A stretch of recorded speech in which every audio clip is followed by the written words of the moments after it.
আমরা এখন আছি গহীন জঙ্গলে, নিষিদ্ধ এলাকা, নেটওয়ার্কের বাইরে।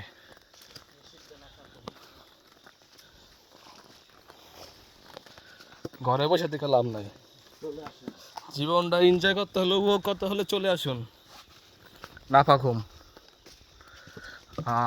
শাহিন ভাই কই আছেননি?